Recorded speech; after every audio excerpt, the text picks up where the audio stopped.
is the formal beginning of the seminar, and I would like to introduce today's speaker, Sandipto Dasgupta.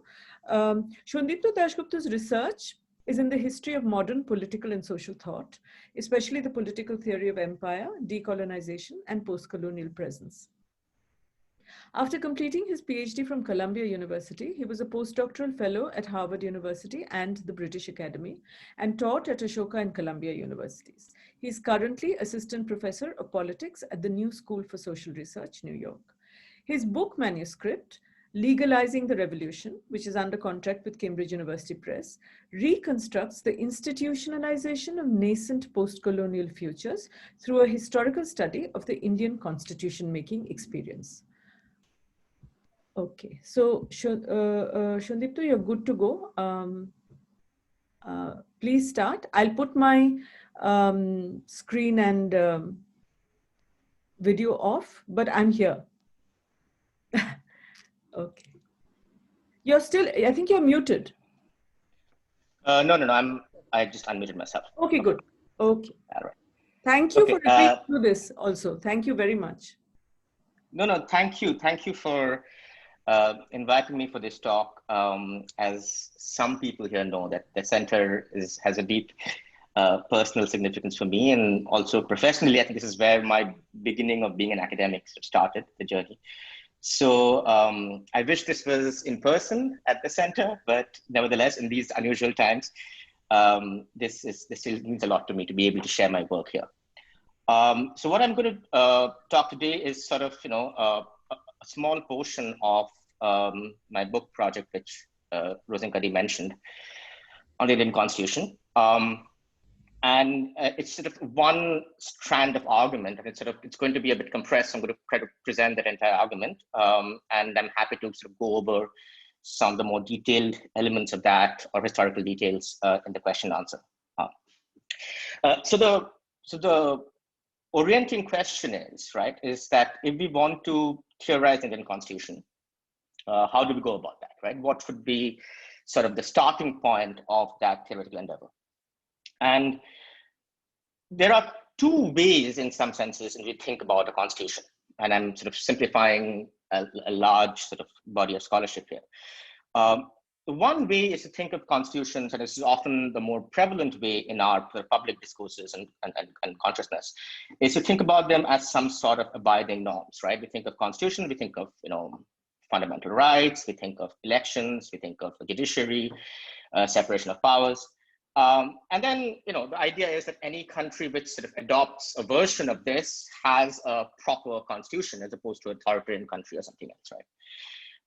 And this view of the constitution as some set of clear abiding sort of norms for governing our polity is a relatively recent view of the constitution. And it became popular during the Cold War, basically when the American model was sort of exported as the model of the liberal constitutional democracy, right?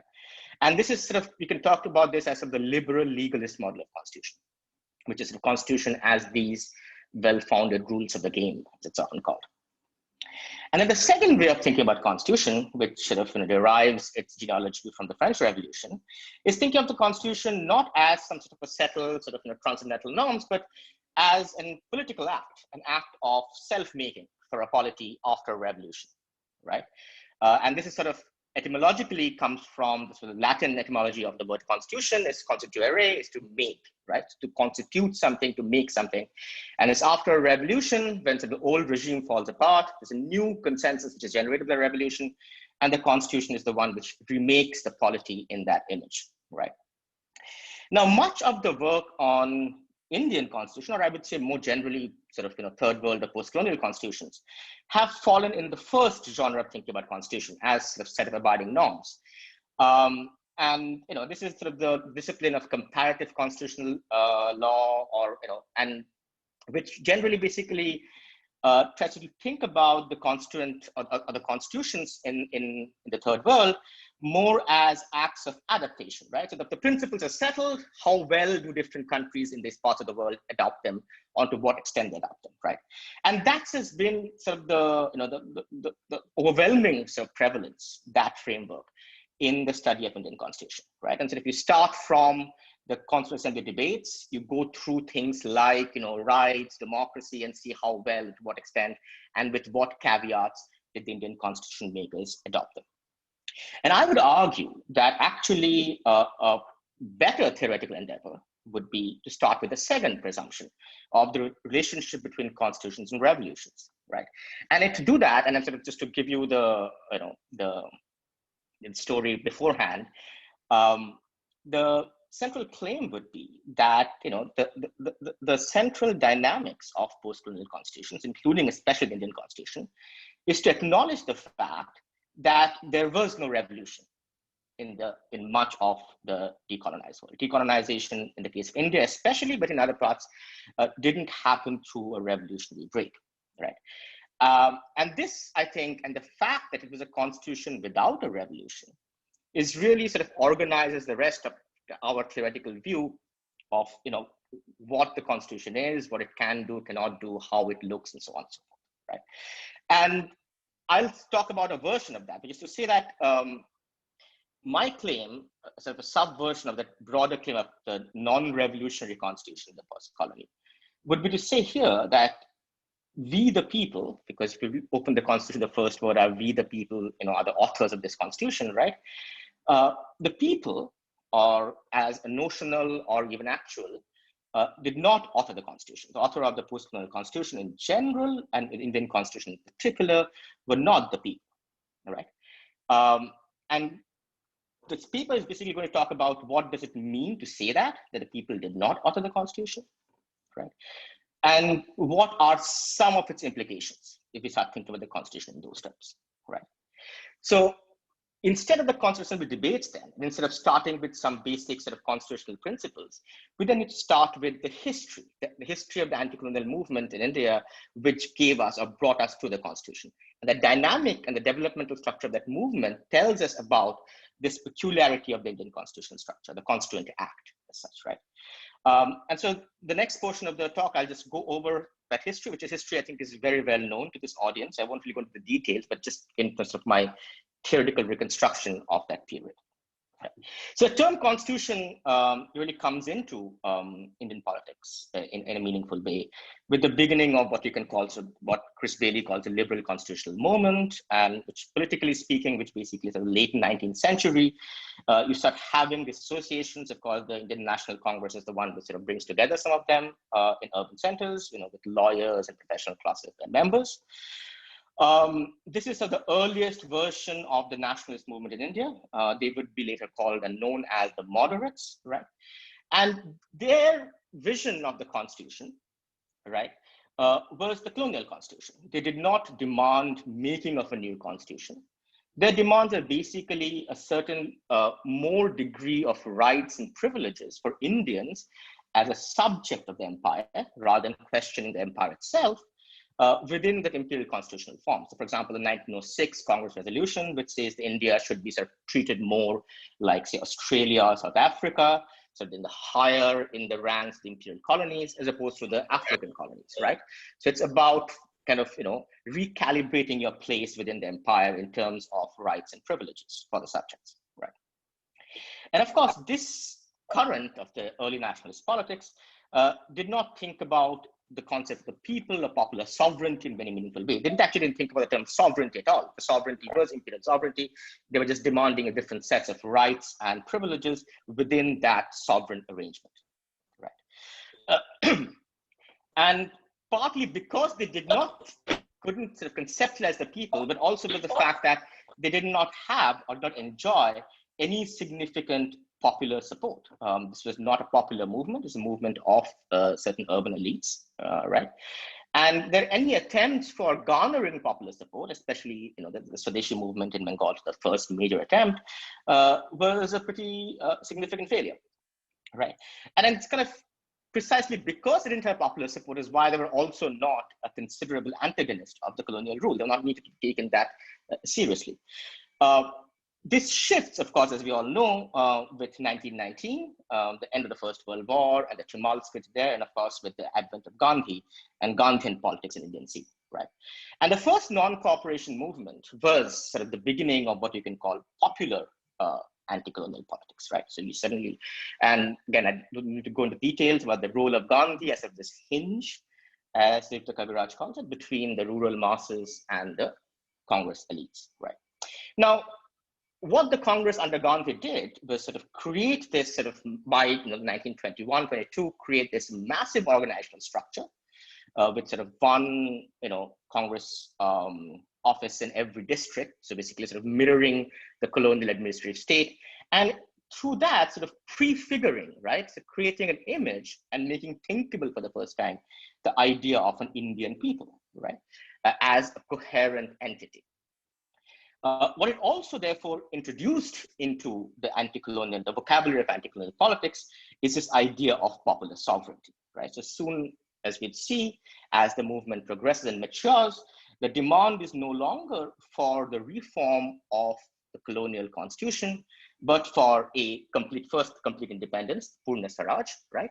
And then for a new constituent assembly. And this is where I want to talk about the sort of, at the same time that popular sovereignty enters, what is the paradoxes it comes with. So the first point to note is that popular sovereignty is an impeccably anti-colonial claim, right? The empire can claim sovereignty on multiple different bases. What it cannot do is claim sovereignty in the name of the people, right? So popular sovereignty is inherently an anti-colonial claim, right? And that's why it's so powerful. It's an unqualified and uncompromisingly anti-colonial, right? And that's why, in some sense, I would argue that the decolonization didn't just only globalize a nation state, with some people, it's one argument. It's also globalized the concept of popular sovereignty, that sovereignty can only be founded on the basis of the people, right? And this happens in India around this time with the Gandhian movement.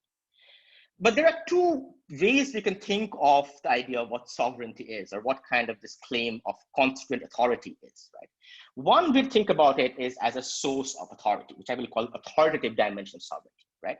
The sovereignty, the British have a claim of authority, of imperial sovereignty, and what Congress is now, sort of creating both in their words and their deeds through their organization is a alternative claim of authority and sovereignty, right?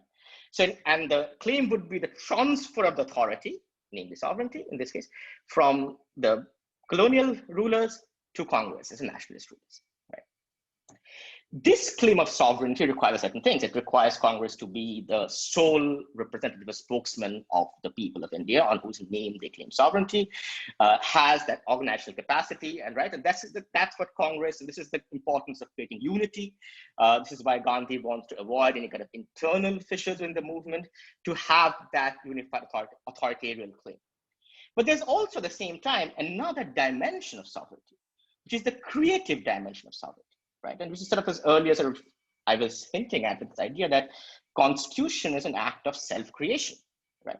So, and in this sense, it would be about creating a new, right, through a democratic popular process, a new post-colonial India, a founding of a new post-colonial India, right?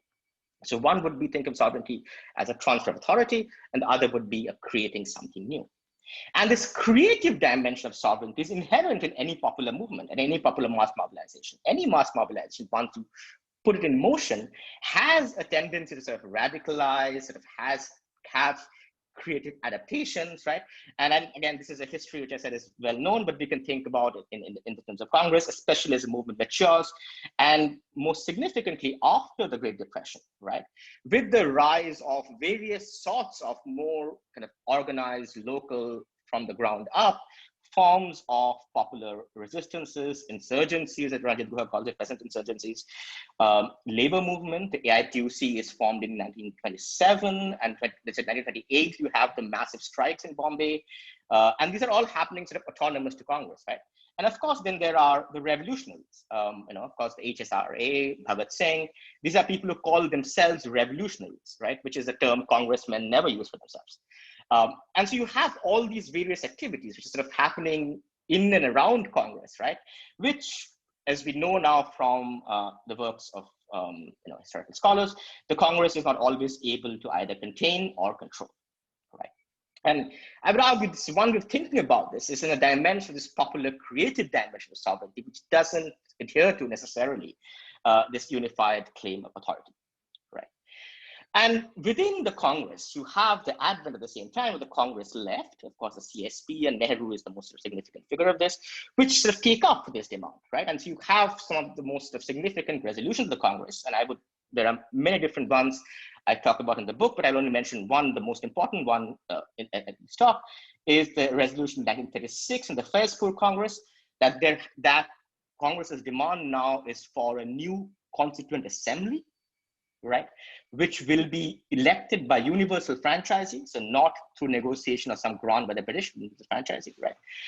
Nehru says it can only come about in a semi-revolutionary situation, and that this constituent assembly will basically give the power to the Indian people to author their own futures, the terms in which Nehru in his presidential address describes this claim, right? So this is sort of the pretty revolutionary claim of constituent assembly, not just as a demand for transport authority, but as this new creative act. As we'll see, this remains, by the way, Congress's official demand till independence, but it's not followed. And the reason it's not followed is this is the last turn, I would say, the anti-colonial politics, which I would call the administrative turn. And this, of course, begins, I mean, I would date it with the election of 1936-37. Now, the election of 1936-37 is basically a result of the Government of India Act. It's the last colonial act, colonial constitutional act, sorry, of the British government, right? Now, the Congress had played little part in making this act. They were not really consulted. It was an imperial act. It gave India it didn't promise India independence or even a dominion status. Congress called it a charter of slavery, it's a reactionary act, a retrograde act, and so on, right? Nevertheless, Congress decided to fight elections under this act as a way of sort of showing that it was the most significant political actor in India and as a way of mass outreach. It fought the election, it won the election overwhelmingly, right? And then the debate started between the Congress left and what I will call the Congress right. The Congress left under Nehru suggested, right, that Congress should not take up office because the point, nevertheless, as they said, was not for barren constitutionalism, but for complete independence on Congress's own revolutionary terms. Right? The Congress right, on the other hand, and who successfully won the day, argued for office acceptance. Now, who are the Congress right? And I think this is the particularly significant group, right? And we know some of the most important figures of the Congress right, which is Vallabhbhai Patel, Rajendra Prasad, Rajagopalachari. And they were not, simplistically speaking, just reactionaries. This is not a counter-revolution against the revolutionary movement, right? They were not like the old moderates who were always comfortable working with the British. They had come into, their political careers were made through the Gandhian movement. They were all for boycotting the election in 1919 with Gandhi, right? However, now they turn, and why did they turn? And this administrative turn can only be understood as an outcome of the popular movement before, or what we call the creative dimension popular movement before, right? What they see increasingly, right, is this radicalization of the popular movement. It's the energies that it creates, and the inability of both the Congress organization and of Gandhi himself by this point, right, to contain it entirely. And what it creates in them is this anxiety of this popular revolution, which can go outside the control of Congress and outside the neat bounds of this authoritative claim of sovereignty, to a much more creative revolutionary dimension of sovereignty. And having no faith anymore in purely only the Congress organizations or Gandhi's ability to contain them, they now turn to yet another institution, which has been proven so far to be able to, in some senses, resist these insurrectionary energies, namely the colonial state, right? And the state now becomes the next staging ground for anti-colonial politics, right? Not only they accept office, they become, as admiring British officials noted at that time, they become responsible governors. They get to know the bureaucrats, they learn to work with them. They gain for the first time the deep experiences of governance, of the machines of the state, of its laws, administration, how to contain them, how to operate them, right? And this experience is fundamental because these are these bureaucrats who they now know through working with the government. People like, say, B.N. Rao or A.K. Iyer would then later become also sort of, fundamental figures in making the constitution, right? And the way, we should sort of think about the administrative turn, again, as I said, is not as sort of a counter-revolution as a revolution, because the administrative turn is made possible by this peculiar ambiguity of the popular nature of the anti-colonial movement. On the one hand, it was strong enough, right? It was, there was enough of its sort of this autonomous energy of, peasant or labor movements or, let's say radical revolutionary activities to make the Congress and the government both anxious. Nevertheless, these movements were not yet able, right, to either fundamentally disrupt or destroy the state institutions, the police or the army. Those remain pretty much intact, right? And so it was not really a kind of a fundamental rupture which has happened yet, right? Because if the rupture did happen, it would be impossible for the administrative turn to happen just by depending on the state. If there was no major energy, there would not be necessary to depend on the state. This is particular ambiguous moment that this turn to the administration, the state, takes place. And it sort of also answers, in some senses, for the Congress, right, what was kind of an anxious question which has been asked of in the wake of the Gandhian movement, is how does Congress sort of solve this representational question, right? Which is that there's always been, as the work of subaltern studies and others have shown, so there's always kind of been, the hegemony has been fragile, it's not always, unified, right? How do we solve this problem of how can we represent? And the answer the administrative turn gives you is as the custodians of the nation state, as governors, right? And Congress now transforms for a party of mass movement. It doesn't completely abandon that, but it has another extremely important element to it, which is a party of a government in waiting. And this is the term Sumit Sarkar uses for this particular moment. And the point is, in government in waiting means a lot of things, right? It sort of now starts building sort of bridges with the dominant interests in society, most importantly the capitalist class, which have played a very, Birla, Fiki, which played a very important role in this turn of the Congress, right? The dominant landowning classes, and who sort of now start to become significant members or actually dominate entirely the Congress organization at the local levels. Right. And part of being a governor is knowing how to maintain the equilibrium between dominant social forces. And Congress learns that too, right? And it is this administrative turn which will also help us understand how the Constitution came about. Now, if you think about, again, we go back to just 10 years prior to independence, the Fairspur Congress resolution. No, we were promised a semi-revolutionary making the Constituent Assembly. We were promised complete independence. What actually does happen in 1947? In 1947, India gets independence by an act of the British Parliament, the Indian Independence Act. The Constituent Assembly is convened by that. The Constituent Assembly is not elected by universal adult franchises. It's actually not even directly elected. It's indirectly elected by the provisional government which is elected earlier. And the number of the best estimates we have, a number of people who voted in the election is about 4 to 5% of the adult population is the universal franchise, right? There is no public campaign about the Constitution, right? And so it sort of comes about as this sort of, another very important thing, India also does not get complete independence. It gets dominion status. And there has been some debates among people as to why did the Congress, which has earlier rejected dominion status, accept dominion status. The reason they accept dominion status, we now know from historical research, is that because it wanted sort of a continuity of the administrative state machineries, right? It was not willing to go to a break of that and sort of a reinvention of that. And dominance is the best way to avoid, as the Congress leaders mentioned at the time, avoid any major disruptions in the workings of everyday workings of the state, right? So the primary sort of goal of all of this, kind of breaking of promises, if you would say, of Congress earlier, is to maintain the administrative coherence and continuity of the state machinery, right? And that's the kind of condition under which the Constituent Assembly is convened, right? Now,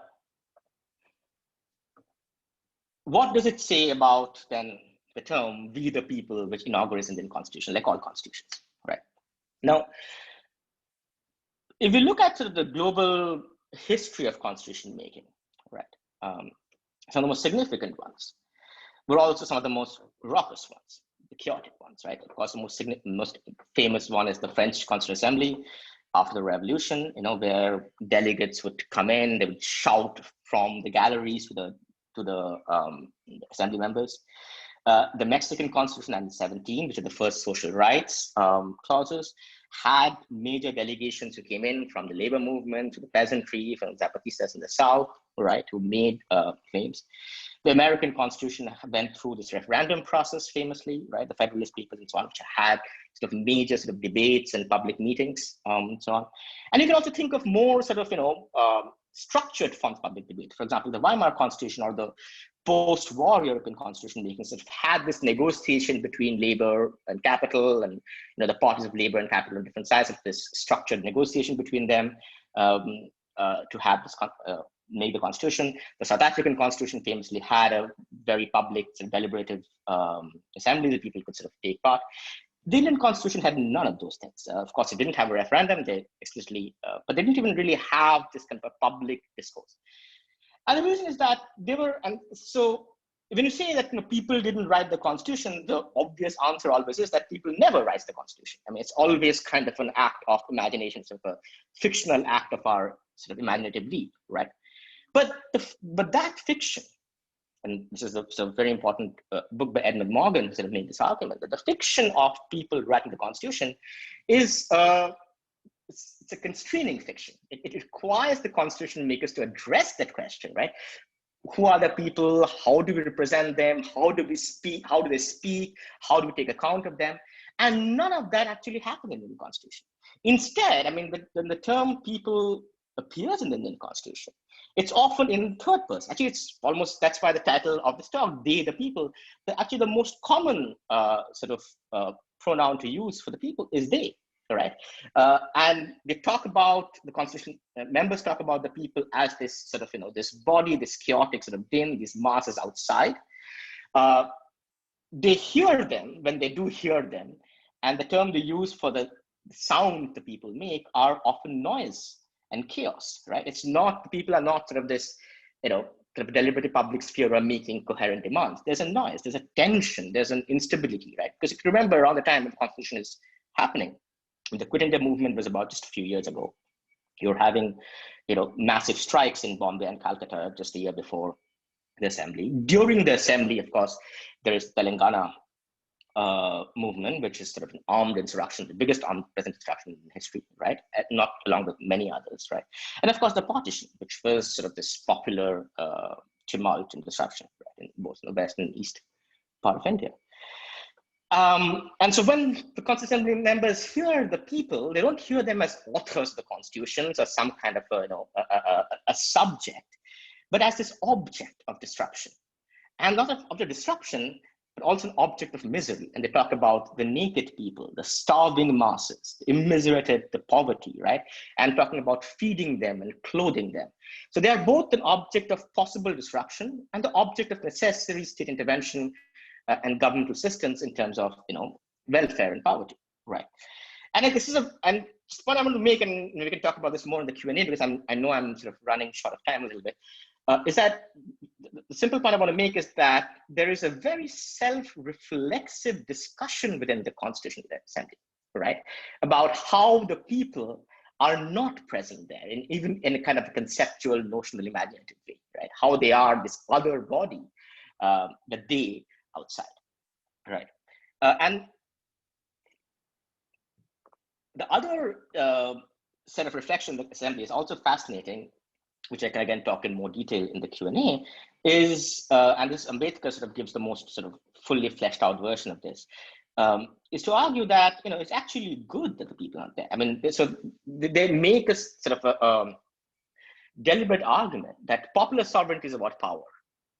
What the constitution needs in Indian condition is knowledge and wisdom, which is not necessarily comes from the people, right? And it's actually say that this distance we have from the people, and to remember where the constitution is taking place, it's happening in Delhi, in the legislative assembly of the old colonial sort of imperial city of New Delhi. And it's far removed, Delhi at that time, right, from whatever Indian settlements there are in the northern old part of Delhi, right? And that was by design, the imperial city was built separated from the Indian people, right? As opposed to Calcutta, where it was more congested and more intimate. And that distance, and they talk about the quiet from this popular tumult happening outside, isn't necessarily a good thing for the Indian Constitution, right? So this kind of separation of the popular chaotic tumult of energy of popular movements from the quiet, contemplative, technical act of constitution making. So if it is not the people, who are the authors of the Constitution, right? And I would say there's the administrators. And in some sense, this is it's a simple descriptive claim, the administrators, because actually the Constituent Assembly at that time is also the provisional legislative assembly, right? So there are, it's also doing the work of governing this interim government of India. There are ministers who are part of the assembly. There are ministerial reports which are happening. They actually meet at a separate time in the same assembly to discuss governmental matters, budgets, and bureaucratic transfers, and then talk about the Constitution, right? All the members that Congress, and this sort of the Congress has given credit, correctly, so I would argue, for going beyond their immediate members to choose, persons of eminence in the assembly. But all of those persons of eminence have shared one simple trait. They all were either lawyers or administrators. In other words, people familiar with the machineries of the state, right? They didn't choose any labor leaders or any peasant leaders. They chose administrators. So these are the figures, who often you don't hear that much about, people like N.K. Iyengar, A.K. Iyer, B.N. Rao. These are all seasoned administrators who play a very, very significant role in the making of the Constitution, right? But it's not just in a descriptive way it says administrator is the constituent subject in India, right? It's also, deeper sense in that the standpoint from which the authorial voice of the Constitution, the constituent subject in India, sort of things and rights, the style of the writing, is an administrative standpoint, right?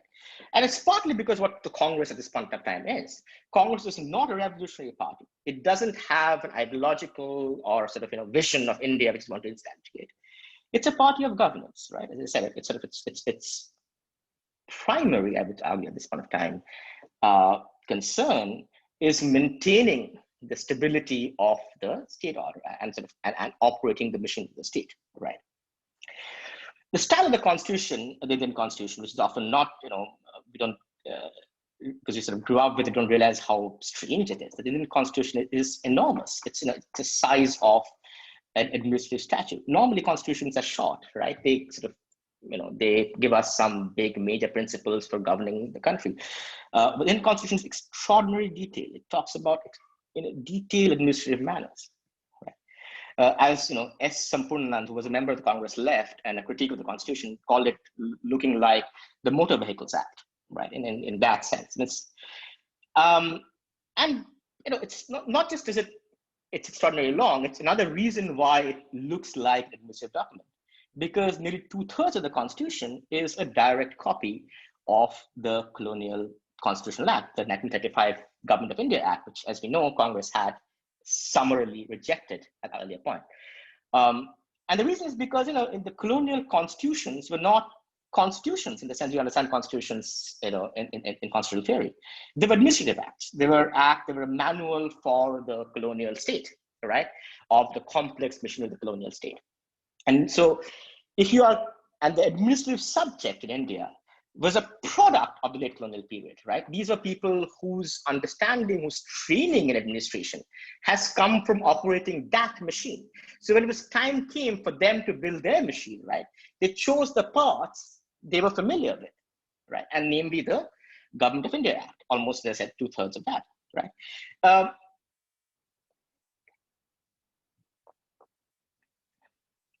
And there's two more important points I will just mention before coming to my conclusion about what it means for an administrator to write a constitution. When an administrator writes a constitution, and if we look at theories of administrative law as opposed to constitutional law, administrative laws are purposive, they're functionalist, right? They're functionalist in the sense that you're basically it's not about representing some kind of a subjective political will or a subjective political vision, but kind of an objective metrics, which is dependent, functional to a different goal, a larger goal, right? And it's about creating this sort of, this coordinating mechanism or a machinery, right, to achieve that goal.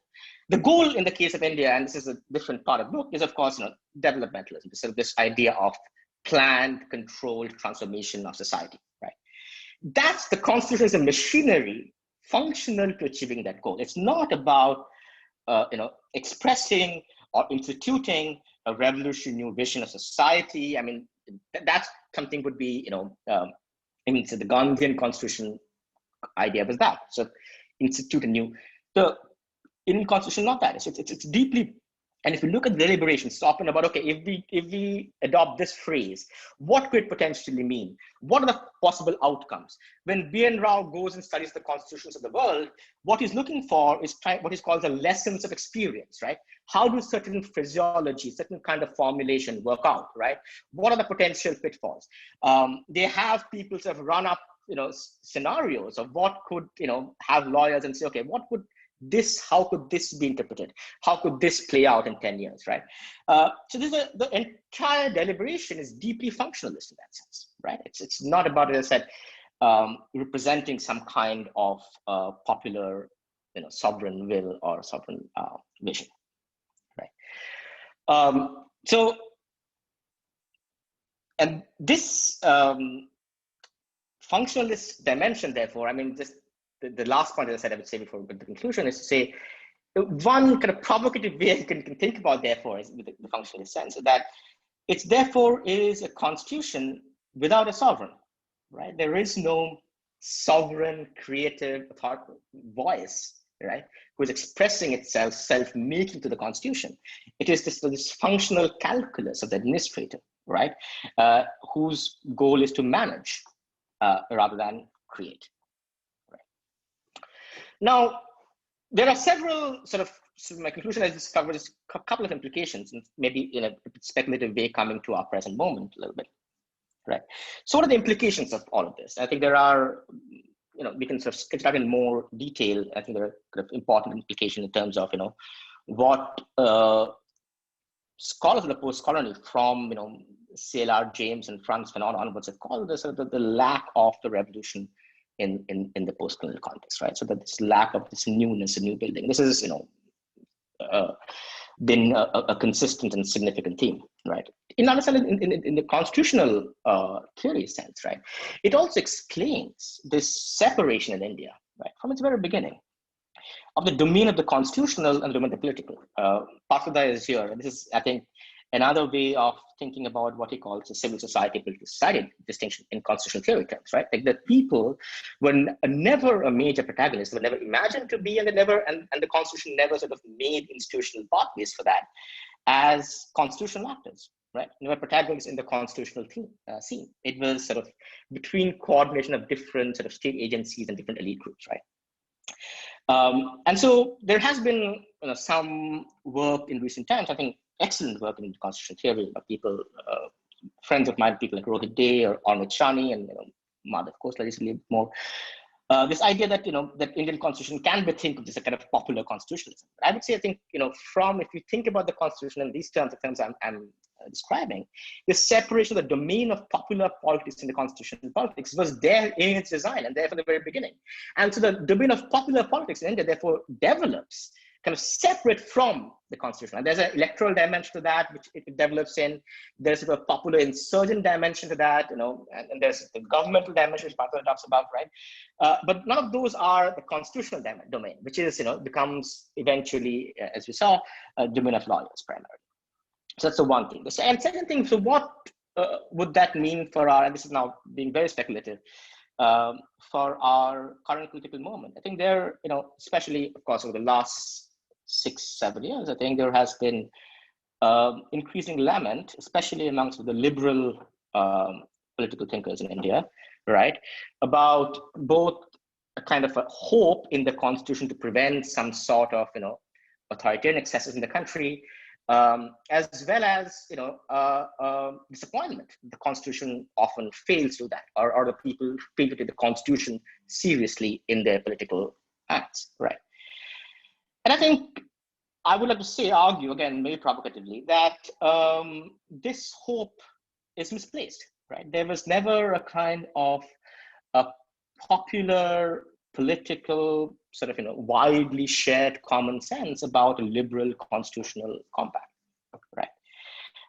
And in some senses, you can think of what is happening in India now is an attempt to reimagine a different kind of popular sovereignty on nationalist grounds, right? Sort of make a different kind of claim of the nation.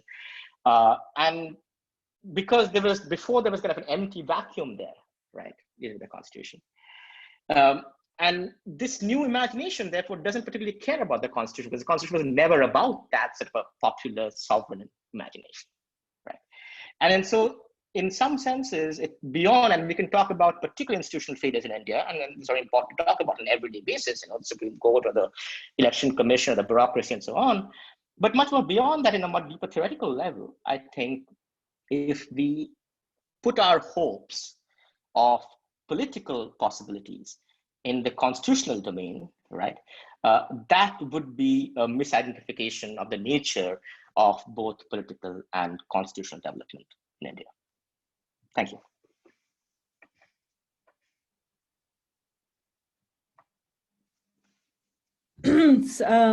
Sandipto, you didn't give me a chance to tell you 5 minutes are left, because basically you stopped a little before I calculated that we began. So you would now have about 5 minutes left, but maybe I'm not looking at the time properly. No, I wanted to make it 40 minutes. As I said, I want to have more questions if possible. That was the goal. Okay. So now I'm happy being. Right. So I was sitting here calculating the time, and I sort of got the sense that I should have told you now that you have 5 minutes left, but that's fine, good, as you're quite right that it opens up sort of space for discussion and time for discussion as well. And from what I can see of the participants here today, I think quite a few of them may have, a significant amount to say. Is there anybody who, if there's anybody who wants to start the discussion, just unmute yourselves, and everybody's on mute because that's how it's set up. But if you have a question, just unmute yourself and ask. Or you can use the raise hand feature, but you don't actually need to do that. That's fine.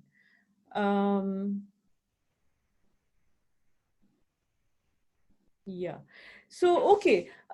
This is not really my domain, Sandipto. Let me just start talking to you from a point of ignorance, because when that happens, often it sets the ball rolling and people join in with more informed questions. So, it was a very, very interesting sort of, summation of that is of great contemporary sort of relevance also. People have been talking, especially, you're quite right, in the last few years, of the Constitution and what the Constitution means to us as a country. I've seen it come up repeatedly in placards in the anti-CAA demonstrations, for instance. The Constitution is evoked there all the time.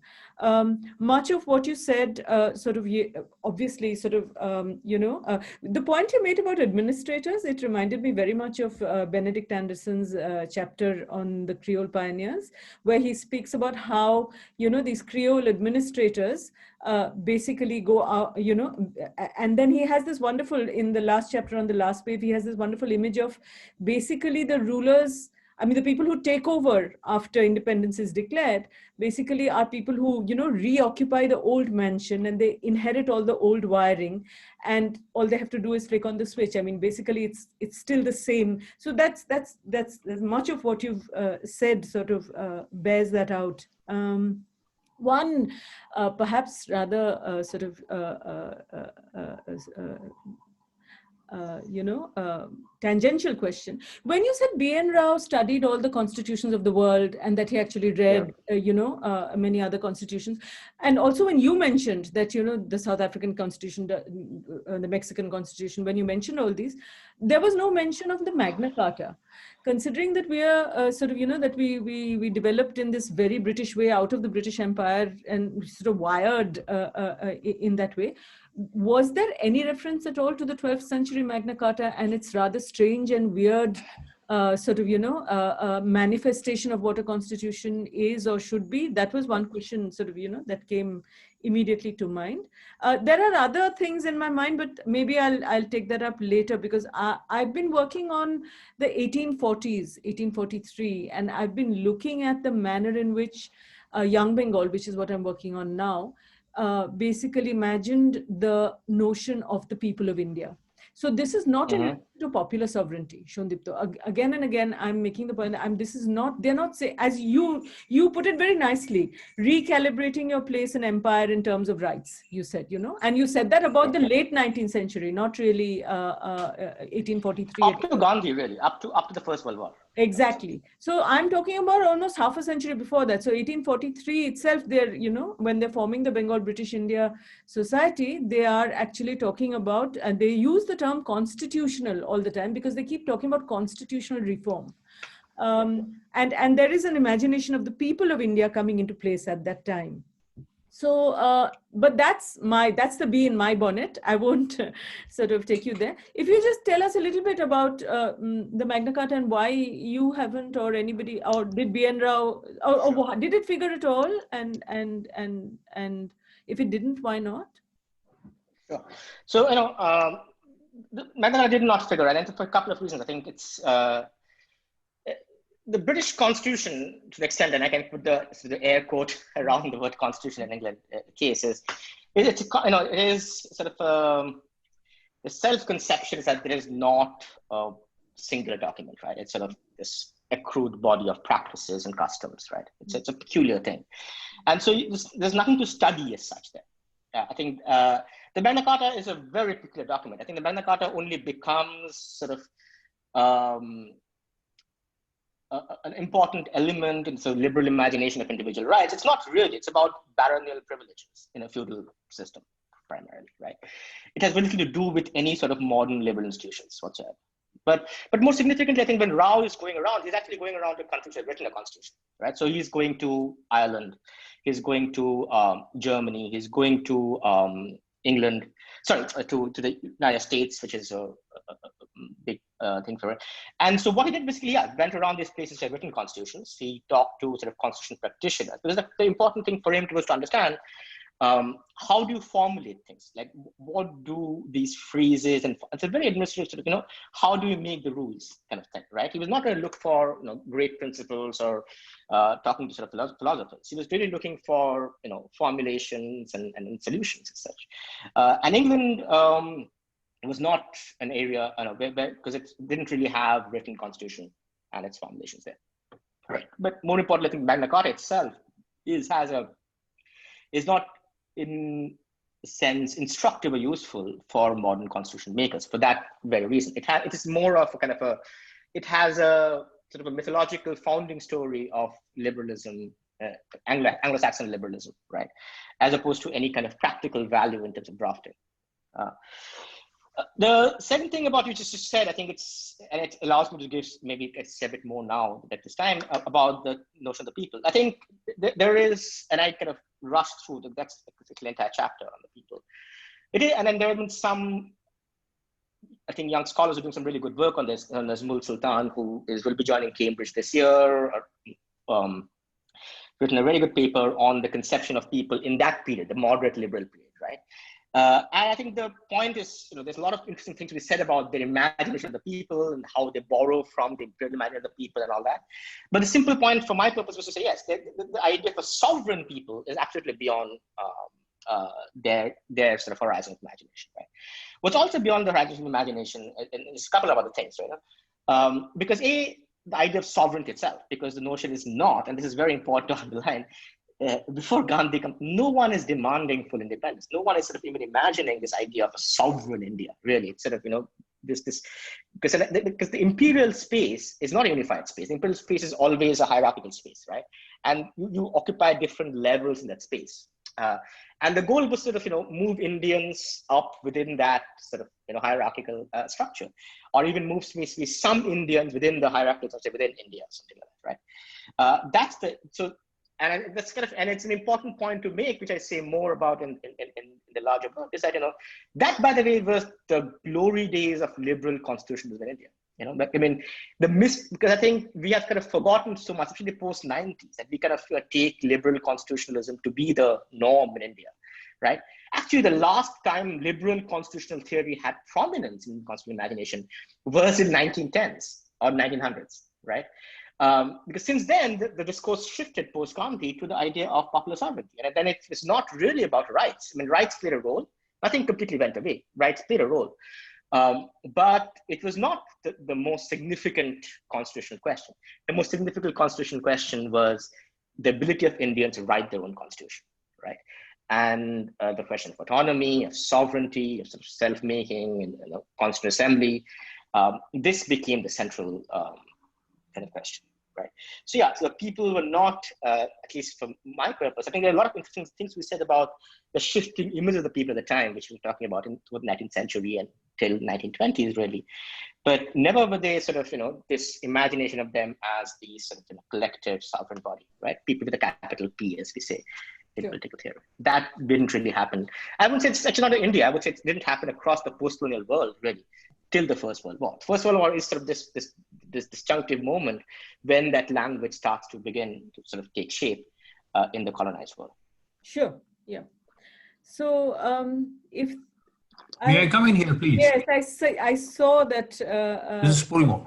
Purimalda had unmuted himself, so I was expecting it. Purimalda, your video is not working, or you don't want to come on?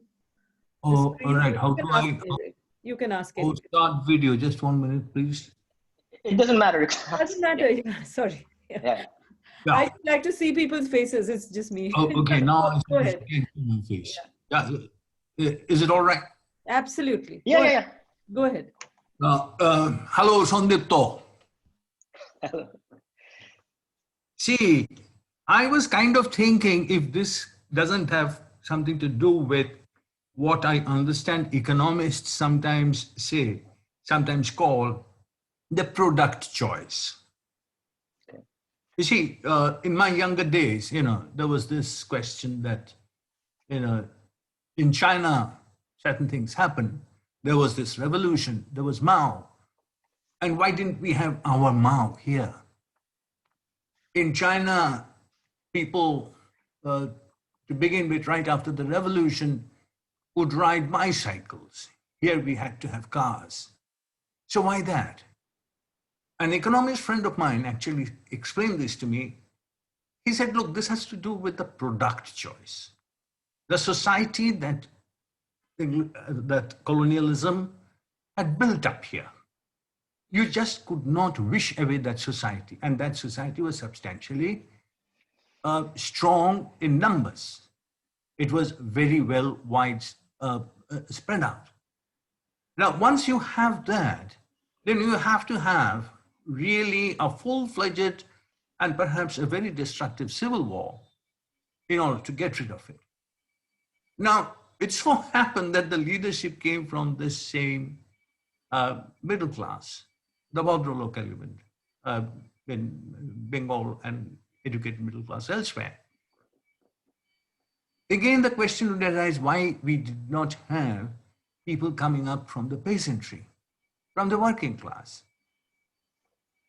And that is perhaps something where you have to go beyond an analysis of the Constitution or the development of the Constitution into some other areas.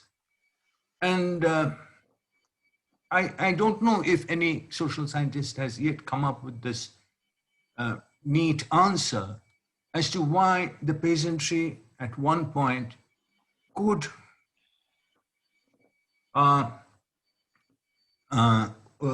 erupt in pretty strong, violent upsurges, but then afterwards would simply collapse. That is perhaps where you have to look for your answer, and that is where perhaps we too would have to look for our answer. Thank you. Thank you. That's not only it's a great question, it's really is a central question, I think, for much of, if you understand post-colonial transition anywhere. I deal with some of these things in the book, but let me try to sort of attempt an answer here. And this is as I said, it's a really big question. So it's hard to answer it well in a very short way, but I'll try. I think there are three different things in that question, which we need to sort of disaggregate. There's a causal element, which is why didn't the revolution happen? In other words, why is India not China? There's a normative element. Is it a good or bad thing the revolution didn't happen? And then there's an analytical element, which is that what does it mean that the revolution didn't happen, right? I think this particular talk, I think I was focused more on the third part, which is what did it mean? But let me try to get to the first two, which you're right, because that's a very important part of the story. The causal part, why wasn't India China? I mean, one way, some of the points you already mentioned, I think there's two very obvious big differences between India and China at the moment, at the end of the Second World War, right? The British state in India is a formidable one. I mean, it is the most powerful, well-entrenched imperial state that there ever was, right? It has an organized bureaucracy, army, institutions, none of which is, they're all under tension in the mass movement, but they never at any point are broken. None of them, not any part. British never could lose control of any part of India at any point, right? So this is not the case in China, first of all, which is sort of, already with the Japanese invasion on one side, a weak government sort of falling apart, and it's not the case in India, right?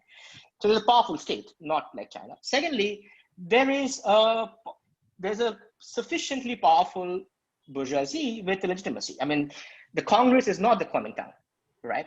Gandhi is not Chiang Kai-shek. The Congress is a popular movement. It has an organizational base. It is a mass party. And the Indian bourgeoisie is both, in very political economic senses, the Indian capitalist class of bourgeoisie is stronger, but also they are politically more legitimate and well organized, as opposed to what the case in the Chinese bourgeoisie is, right? So those are two things which allow for the revolution to happen in China, and there is no, revolution in India, all right? So that's the causal sort of story, and I think this kind of plays out in different forms across the decolonial world, right? Like these are kind of elements, these are kind of questions which people like sort of historical sociologists like Charles Tilly or Theda Skocpol sort of answer. When does revolution happen? How? When? So that's the causal sort of part. Then there is the normative part, right? Is it a good or bad thing that revolution happened, didn't happen? I mean, and I think it's hard to talk about, at least the kind of political theory or the kind of school of political come from. I think it's hard to talk about something like this in sort of an abstract normative sense. There is no sort of ahistorical answers to that. But I think you can think about what the effects were. I think one of I would argue, and maybe this is a very provocative and getting ready for the topic, but the reason of the China's developmental path after its sort of revolution and India's developmental path, starting from roughly the same point, and I would say China was setting a slightly lower level of point in terms of state capacity or economic development, is a result of the kind of revolutionary, remaking of Chinese social order, which happened under Mao, right? I mean, you can think in terms of land reform or education or the kind of political legitimacy of the party, which it creates, right? And this is, a very interesting sort of body of literature on this, including people who talk about the Cultural Revolution as a form of, sort of re-energizing this revolutionary legitimacy of the party. So it's not a good and bad thing in abstract. And of course, I think you're right about the fact that the revolution in India would look quite different from China. It would have been much bloody, it would mostly be unsuccessful. There was no agent as such, and it was a powerful state and a powerful bourgeoisie. So most of it wouldn't have happened at all and didn't happen. But there is the different pathways in China and India, similarly sized countries, similar levels of development, gives us a story of what happens with or without revolutions, right? But I think more significant than the normative element I would focus on is, one with someone like, in the political theory literature, people like, Saylor James or Fanon talks about, is in this way, right? If you think of decolonization was meant to be a revolutionary event, right? It's half the people of the world who gain freedom, right? It was seen as a world-altering event. The world was a cartography of empires before the First World War. It becomes this whole different world. It was supposed to be a threat, as Hayek writes in his book, a threat to the global capitalist order, right? It was seen as this world-changing event. and it failed to be a world-changing event eventually, right? And I think it's that gap between the revolutionary promise of decolonization and the actual sort of revolutionary history of what decolonization gave us, not just in India, I mean, in a global sense. I think that's what I also want to draw upon. I think that's sort of the legacy of people like, from, when I said Fanon or James or Shahid Amin, like this idea of the failed revolutionary potential of decolonization, right? And the failed world-making decolonization. Partly what I want to say is that, if you don't have a revolutionary agent or a sovereign agent who can reconceptualize a new world, right, then you can't get to a new world through an administrative lens. And this is, again, I'm simplifying massively what I'm trying to say, but just to this, that's the partly the normative answer there would be. Thank you. I can see Partha has switched on his video, which is usually a signal that he has something to say. So, Partha, Yes, go ahead. if I may. So, yeah, thank you, Sandipto. I have a couple of questions, and the first one is, in a sense, not directly part of what you said, but an implication that follows from what you said, which is to think about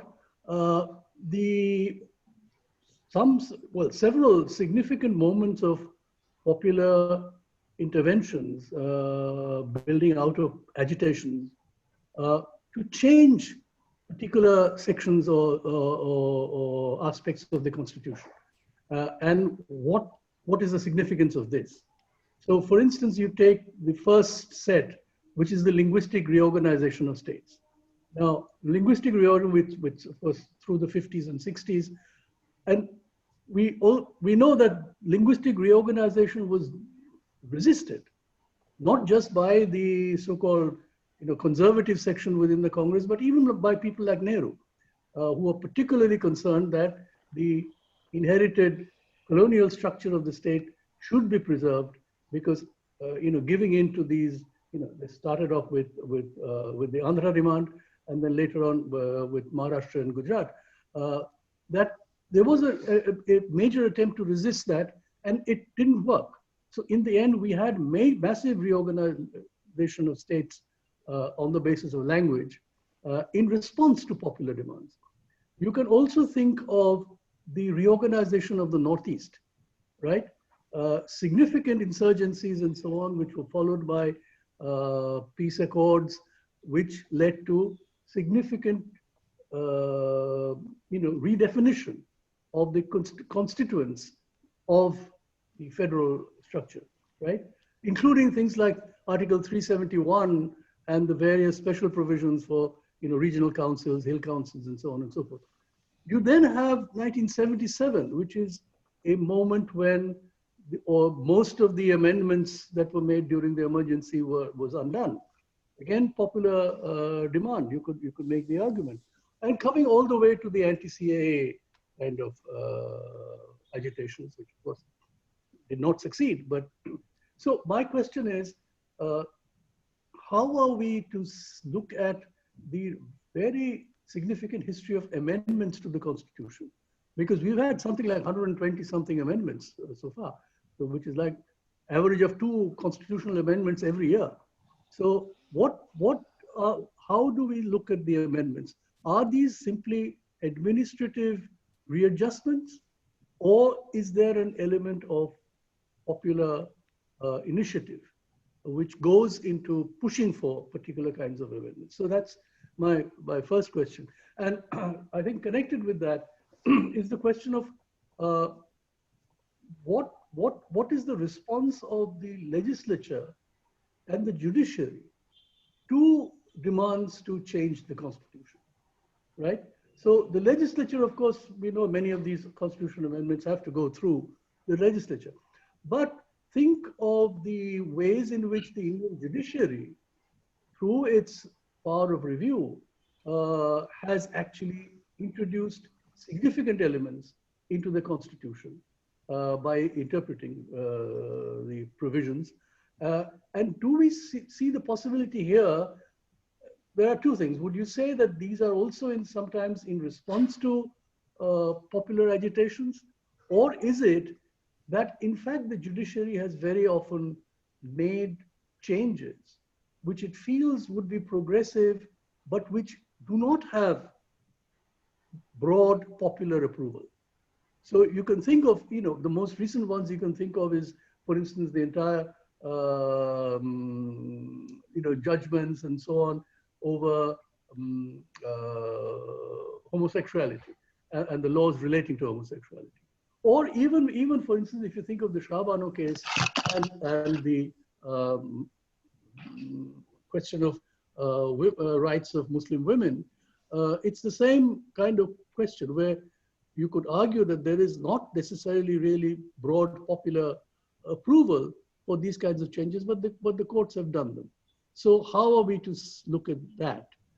And finally, when you say that, the view of the broad view of the relation between the political leadership and the people is one of a kind of distanciation.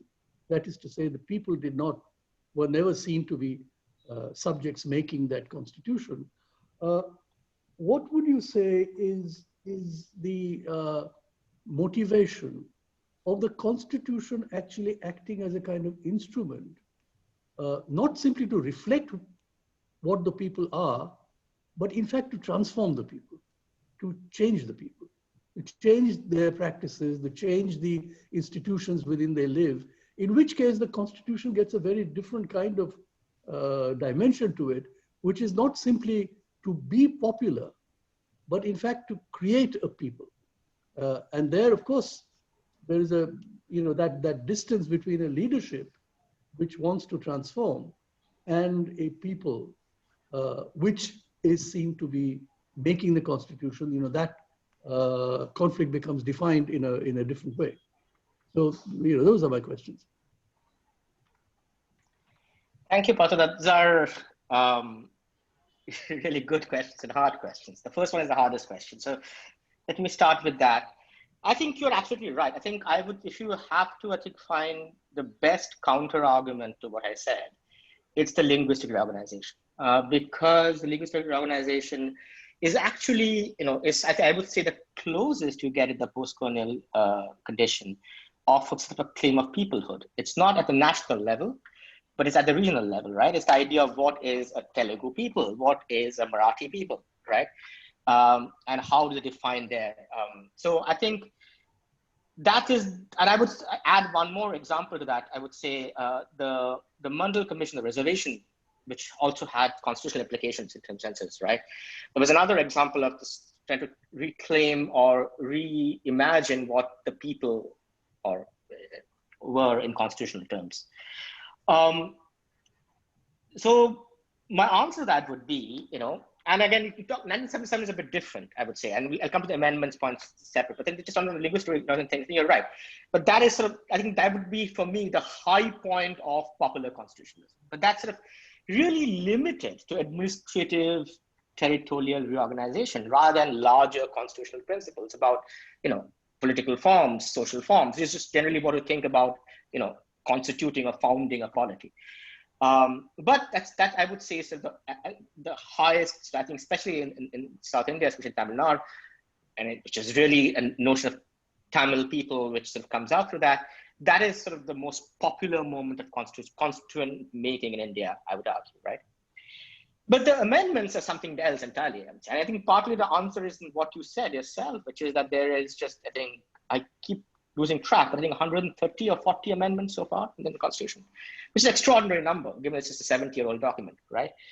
And many of those amendments are not through popular implementation. If you look at, I think the most fascinating period of amendments is really, so the first 4 or 5 years when you have about 10 amendments, and they're basically a back and forth between the Nehru government and the Supreme Court about freezing of land reform acts, literally that. So the government passes a land reform act, the court strikes it down, then they amend a little bit, change, and this is happening at a level of not a popular participation, but really about what kind of freezes does what, right?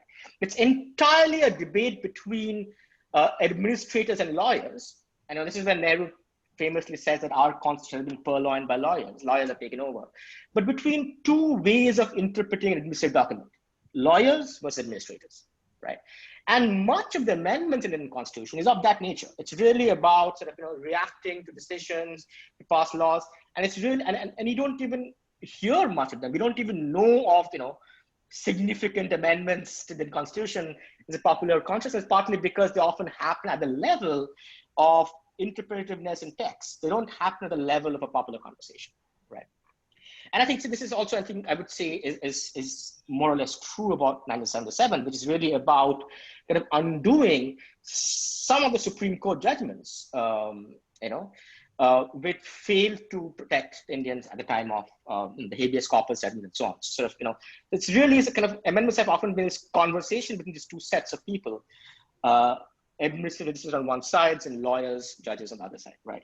Which also takes me to the question which you asked, the second question about judiciary's role in shifting the Constitution. And I think that, that's a separate sort of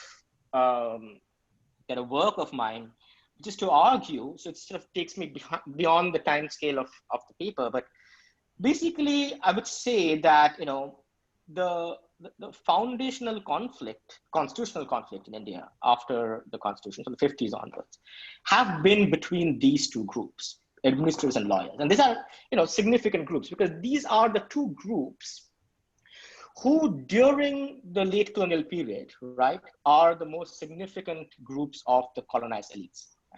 And they act in two different ways, right? So the prominence of lawyers in Indian society leading up to the Constitution is because they are the only kind of capable body in society which can speak to the colonial state, the only language in some ways in which the colonized society can speak to the colonial state through these petitions, demands, lawyers, and sometimes, as they hope more and more, through the colonial courts, right? And that makes them the prominent social actors, which is why most of the Congress are lawyers. And then there are administrators who sort of learn the machinery of the state, right? And these two people have different visions. And I would say in the moment of the transition of the Constitution Making Act, again and again they come, and especially B.N. Rao, Nehru, several people have talked again and again, how that the Constitution is not a lawyer's Constitution. Lawyers, because the project of post-colonial transition, of this administrative, transformation, cannot be held by lawyers. Because lawyers or law is by its very nature status quoist. If you think about a legal dispute between two parties in a court, right? It's about individuals, right? It never has a collective sort of perspective. It's about preservation of rights, existing rights, rather than reorganization of things, right? And so the point was administrators who should take the lead. But partly, and this is a much longer thing, which is sort of, so the loss of legitimacy of the nationalist developmentalist project, right? And therefore the loss of, legitimacy of this planner administrative figure, right? The B.N. Rao, the P.C. Mahalanobish's, you get the rising sort of legitimacy of the lawyer figure, who becomes, the most significant sort of figure of sort of protecting civil rights and so on from the 70s onwards, right? Nani Palkiwala is, as this sort of, major political figure in Indian life, is a 70s phenomenon. It's not possible in the 50s when it's someone like, a Maulana Bishra, major public figure, right? I think, and that shift, I think, is a momentous shift, and it's partly because of the continuing loss of the legitimacy of the administrative developmental state, I would say, and which takes the turn with the larger lawyers. And then it, of course, in the 90s, as Anuj Bhavania's book and so on, it takes a separate from the lawyers, but only become the major sort of, obstacle or antagonist of administrators. They become the primary figures of transformation. So this is the shift you get from administrators to the battle of administrators and lawyers, to lawyers being the protagonists of transformational agenda. This is the Supreme Court of Justice Bhagwati. This is the Supreme Court which sort of takes upon itself. It forms commissions. It creates visions of transformation, and so that's the shift which happens with and I think it's a further shift of deep politicization of the Constitution. The Constitution really becomes primarily a legal document. It was not. It was an administrative document, which I think is slightly more political than a legal document, which is it's purely legal document, which it becomes, right? And the only place we actually talk about the Constitution today is the courtrooms, right? Only people who sort of meant to speak on the Constitution or read the Constitution are lawyers and judges who are the same class of people, right? And that's the only body of expert knowledge which is relevant vis-a-vis the Constitution, the legal body of knowledge, right? I think that's a sort of post-colonial transformation which happens over these three periods, I would say, 50s to 70s, 70s to 90s, and 90s to now, right? So not 90s to now. Now I think we're in a different sort of moment. I think that's the kind of the liberal defensive posture. But that's been the journey when you say the judiciary has not only, has sometimes changed the Constitution, they have become the custodians of the Constitution, right? I mean, you cannot amend the Constitution today without seeking the permission of the judges, basically, de facto. So it has, they have become the constitutional protagonist, as opposed to were meant to not be really, and this is, a chapter on the judiciary in the book, they're not meant to be any custodian. I mean, this is something Congress leaders and Nehru again and again sort of reinforce, that judges cannot be a major players in this transformational agenda, right? And to your last question about constant change of people. So I think there is something to that, but I would say this would be my counter argument, I guess. I think this is an argument made by some, I guess. I think Madhu's book makes a version of the argument a little bit sometimes. My problem with that argument, I think, is this, right? I mean, it's two levels. One is, what did the Constitution seek to change? And I don't think it sought to change the people. I don't think it was not really about creating a sovereign people. It did seek to change people as, a population, people as sort of this, or a society. The transformational object was, people in society. So this developmentalist project in terms of political economy or sociology, it was not a project of mobilizing the people to make them a sort of a sovereign subject. I think there are some within the assembly, I would again note to Nehru, who had this view, and I think it's a naive view, that once you create the sort of institutions, people will kind of educate themselves, right? So there's the process of elections and these conversations of parliamentarianism would educate the people into becoming sort of, fluent in this conversation, right? But the only way you really can create people is by popular mobilization at the party level. And the Congress party as a party was never interested in that. And even Nehru himself never interested in that, right? So I think this idea of mobilizing the people as kind of a popular, a mobilized, articulate populace, I don't think it was the constitutional plan or even the plan of the post-colonial nation builders, I would say, right? There was some level of pedagogic function, and they did have a hope that, say, the parliamentarism section, they think that it would sort of teach people who are obviously not yet, at that educated developmental stage to sort of, speak in a certain language or make the political claims in a certain way. But it was not to sort of, I think, constitute also create what we would say a constituent people, or a people who are kind of ready to play their role as sovereign. I think there was some, as I said, I think Nehru has a version of that sometimes, but most of them that wasn't. I couldn't find that in the constitutional, sort of the visions they espouse, that's a project. I think that when they talk about changing, it's more in terms of developmentalism or modernization. That's the kind of term in which change is imagined, right? As opposed to popular mobilization. See, 1 minute. When I said that there is a transformative idea, I didn't mean Yes. that the idea was to create a kind of people in the constituent sense. Okay. What was important, I think, this is what I'm asking. For instance, even from the basic sort of conception of fundamental rights, which includes things like abolition of untouchability, Yes. the entire question of religious freedom, those kinds of things. And then on the caste question, you have a whole range of things that follow from those, the right of equality and liberty.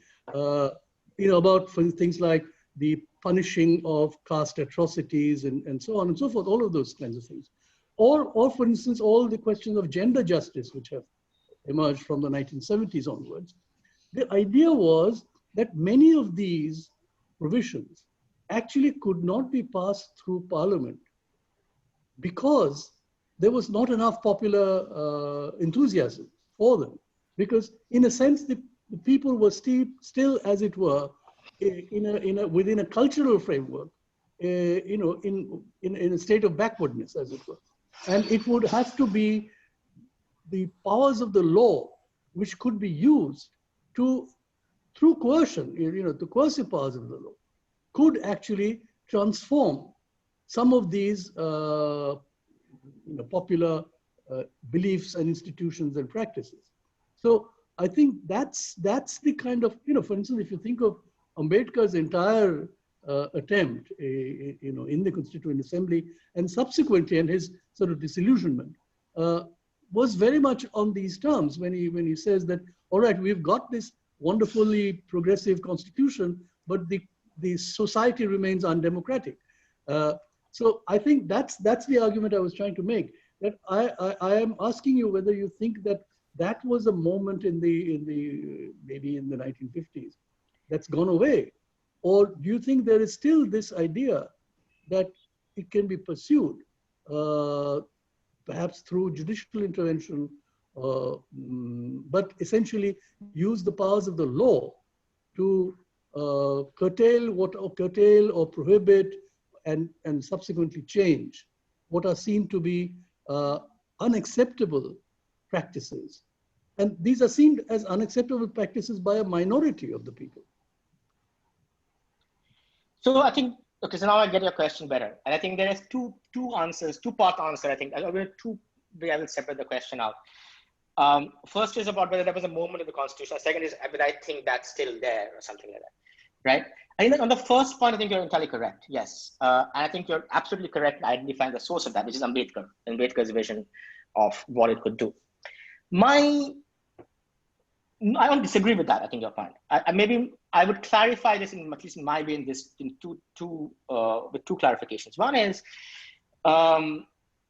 if you look at what was the actual instantiation of the Ambedkarite view, which you mentioned, which is about law could be, especially given the hierarchical or backward nature of society itself, at this point of time, law from this sort of relative point of separation from the society could act as this agent, right? One is that if you look at what the Constitution does with those, and you mentioned, what it abolishes untouchability. It doesn't abolish caste. I think this is extremely, because that was the spectrum of the debate. And if you look at this is again and again many different parts. In terms of, it doesn't abolish, for example, exploitative labor practices. It only abolishes bonded labor. And this is a debate which happened in Constitutional Assembly, which is that they're very careful to circumscribe what that is that they're targeting. And they're only targeting what they view as the most extreme regressive practices, rather than some broader structure of oppression and hierarchy and injustice, right? And that's true in terms of labor, that's true in terms of gender, that's true in terms of caste, right? So that's the first thing. So that if you wish, this transformative thing is transformative in this kind of, not in an emancipatory way, but in this ameliorative way, which is targeted towards particular practices. That's one. The second thing, I think, I agree with, I think, Ambedkar's version, and this is again, comes up, against resistance again and again in the assembly, was much more expansive. And this is the case of Hindu Code Bill. He wants to, really restructure the notion of, Hindu personhood and property rights, right? And, is obstructed. And the same happens to the question of caste, same much happens on his sort of terms when he intervenes in the question of labor in the assembly. And because he is, in these kind of cases, very much a minority and outside of what the Congress wants to, And so even when there are certain kinds of revolutionary potentials or possibilities suggested in the Constitution, you realize that that's not what the Constituent Assembly as a whole is really interested in. And so they kind of really narrow down the scope of that, even at its best version of it, right? But then moving on to the question of, therefore, can that be recovered for some kind of, for some sort of political promise now. And I think that has often been the hope of many social actors in India. I mean, something I always note, at least till recently, there has been not a single major social movement. And I'm not talking about the last 5 years. We go before that, say 1990s to 2010, let's say. Every major social movement, right, from Narmada Bachao Andolan to like, to Chipko, to anti-mining activities, right, like minimum, talking about sort of right to food, right to information, education, all filed a case in the Supreme Court. And I think to me, that's not, I mean, that's good. I mean, that they're doing that. And that I think I understood why some of them individually made that choice. But I think overall, that tells us a certain kind of weakness of the political energy of these movements, because the court was the only sort of avenue and only language in which could be heard. And if you look at actual sort of, not revolutionary, but at least majorly transformative social practices in India, almost none of them have happened through the courts. So I will just give a couple of examples. One is, it's comparative examples. One is the land reform question, right? This is the sort of the work of all the scholars who worked on the land reform and where it did or did not happen. The arguments, this Atul Kohli's argument, right? Like it's only happened in places where there was a mobilized party, right? It didn't happen to the state. The bureaucracy on its own would not do it, right? That's why it happens in Bengal to Kerala to an extent. It doesn't happen in UP. Same thing, and the laws were all the same, by the way, of land reform. They were all sort of the same template of laws. But second thing about caste, I think in the places where there has been sort of progressive caste movements, say a place like a place like Tamil Nadu, right, or in so the Dalit movement in Maharashtra, right? These have not happened because again the laws against untouchability everywhere are the same.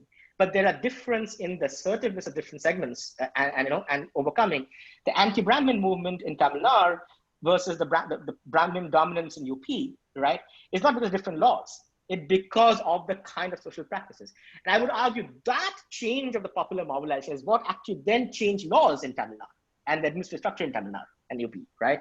More than laws. So I at least, in my understanding, I can see often an individual social movement going to the courts. I can understand why. Often that's their best hope for a remedy. But as a larger sort of dynamics of politics, I don't think that judicial or legal remedies have a lot of transformational potential in the context of Indian society. That's my view. I think Moidul has a question. He's raised a hand for some time. Yeah, Moidul, go ahead.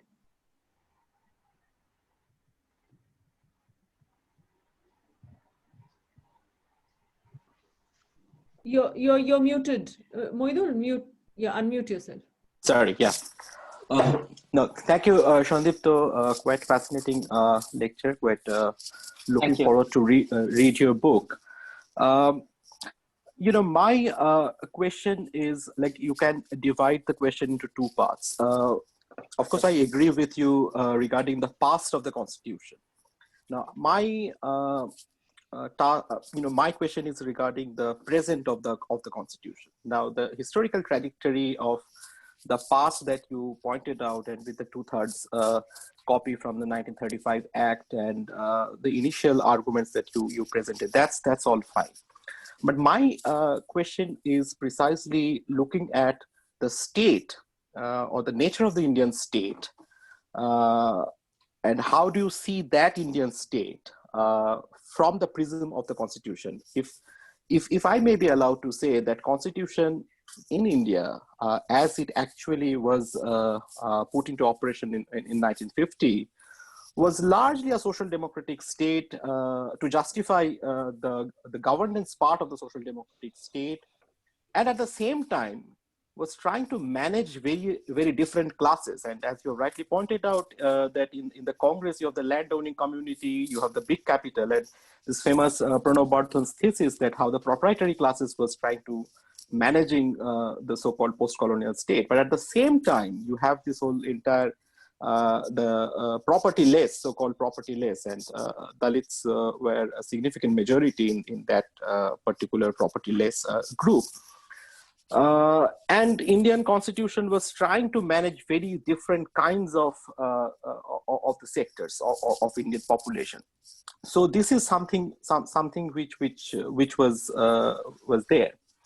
But then, as Patrada was asking, that from the 55, the linguistic reorganization of states and all, there is a whole demand of vernacular mode of thinking that emerge, and one could argue that there is actually a crisis of representation in the very domain of the representative politics of India, like any representation is, and which is this great divide between the representative and the represented, and which was Patel was also saying, the people and the leader.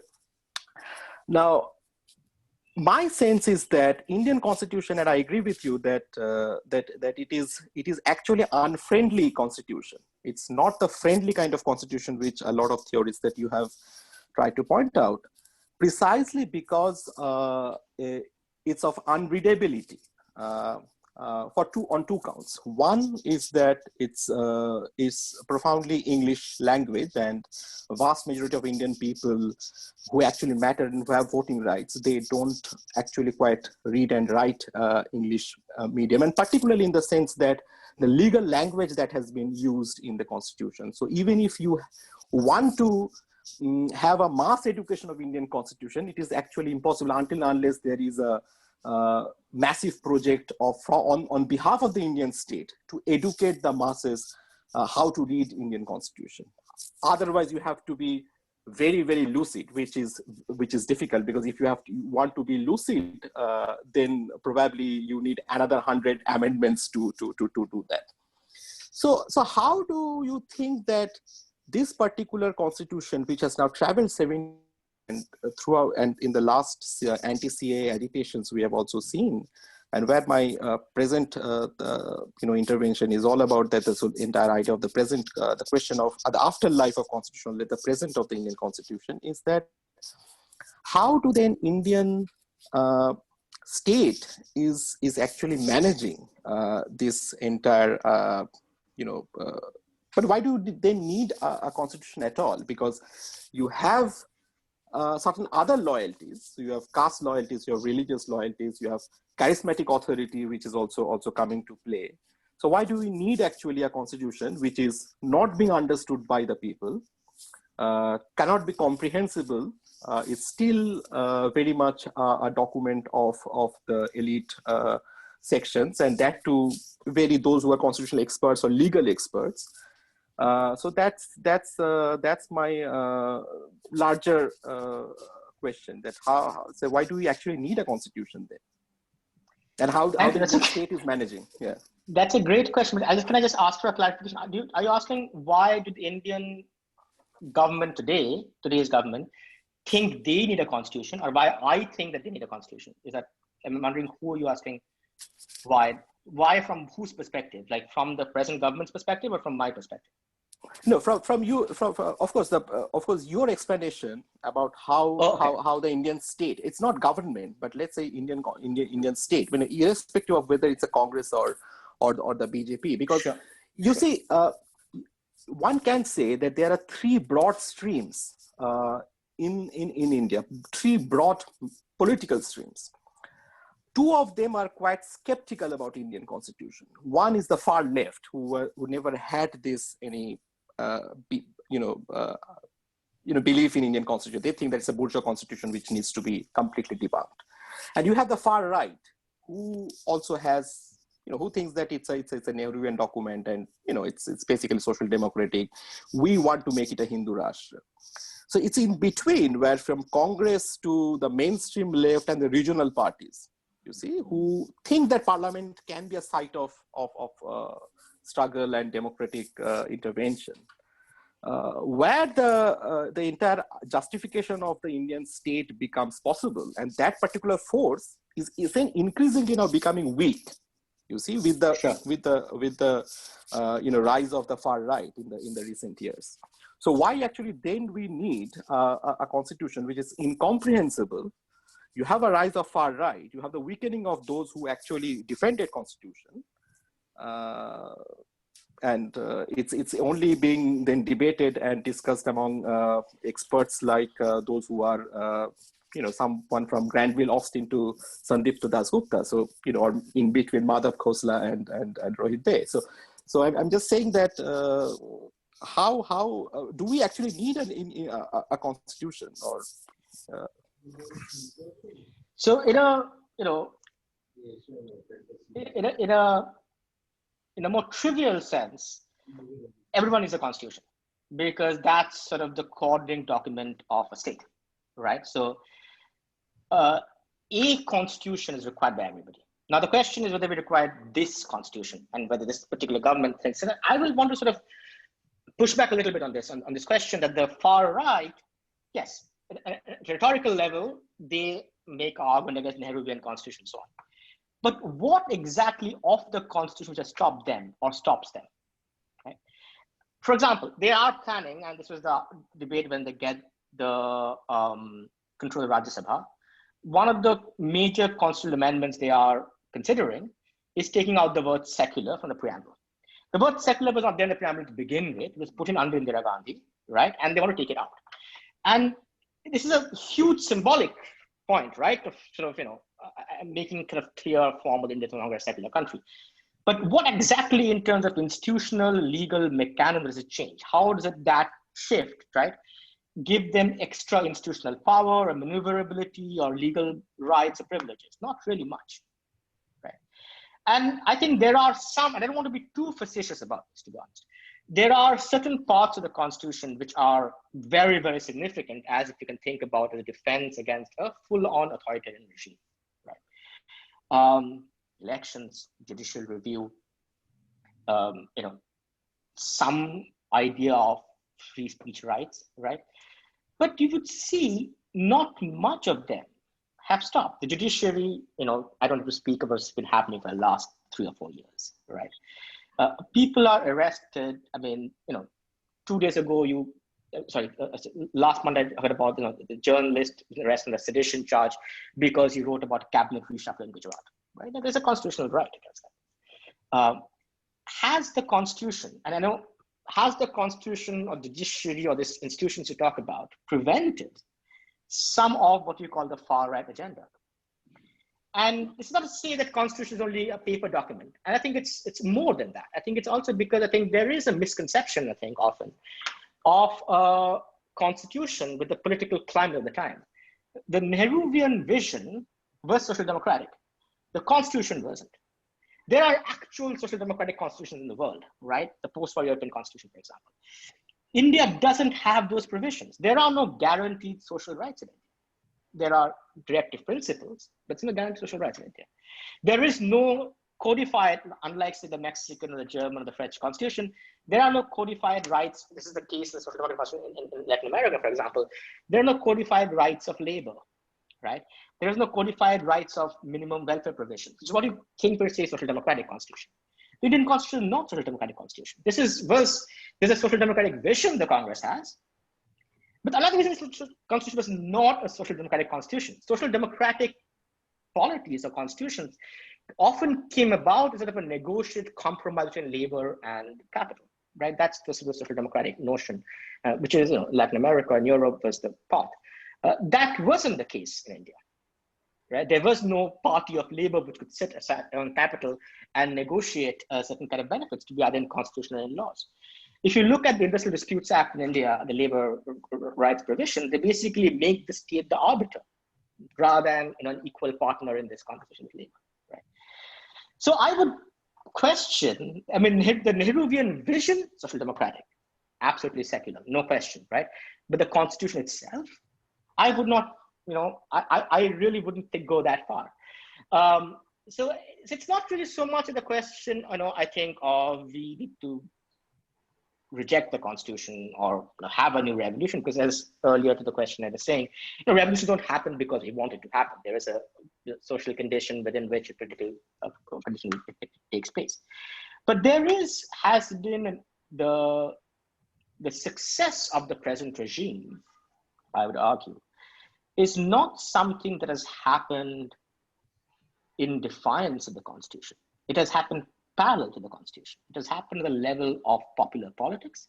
It's happened at the level of them being able to sort of, generate a different vision of sovereignty, in this case, ethno-nationalist idea of sovereignty, right? This is the idea of the Hindu Rashtra, which has been, and when that comes to full fruition, maybe that will be put in the constitution. The constitution doesn't have that idea of, any notion of popular sovereignty anymore. But the constitution hasn't stopped that. And I don't think it is designed to stop that. That was, I think, more the point I was trying to say. So it's not so much about whether I think, it's not a normative question, but I think it should be rejected. And I think as a political project, what sort of resources did the constitution give us? Right? It doesn't, so there's a difference between saying, and I know the kind of the far left point, you're talking about the bourgeois constitution, throw it at event. It's a bourgeois world. I mean, what other constitution we want to expect in this, right? We live under a capitalist conditions, all constitutions are bourgeois constitutions. But so that to me seems like not a very serious debate. The most serious debate which I want to push toward is to say that if you are a political actor and you're imagining a political options and political agency, right? To what extent you take the constitution as the terrain of that fight, how much you know your limitations of the terrain, right? What you can and cannot get in the terrain, right? What sort of political or rhetorical leverage the constitution give you, right? And what other ways you can kind of imagine a political struggle, which is against certain kind of authoritarian, nationalist, fundamentalist tendencies, right? So that's something I think often the liberal tradition in India of more recent vintage, post-1990s vintage liberal tradition in India, has been as clear-eyed about their own limitations. So it doesn't mean that they're bad or reactionary or bourgeois. It's more about having a full sense of one's limitations, and I think that's what I would want to push towards, if that makes sense. Could I have a quick follow-up to Mohindul's question, particularly on the question of the far right? You see, I think the far right, especially Golwalkar and RSS, actually had a completely different. They articulated, and Golwalkar did this all the way through the 1950s, articulated a distinct vision of the constitution. He completely rejected the idea of federalism, for instance. He completely rejected the idea of fundamental rights. He said, we do not need fundamental rights, we need fundamental duties, because fundamental rights was a purely individualistic conception. There's clearly no endorsement of anything like protection of minority rights. The idea that there should be a single official language, which should be Hindi.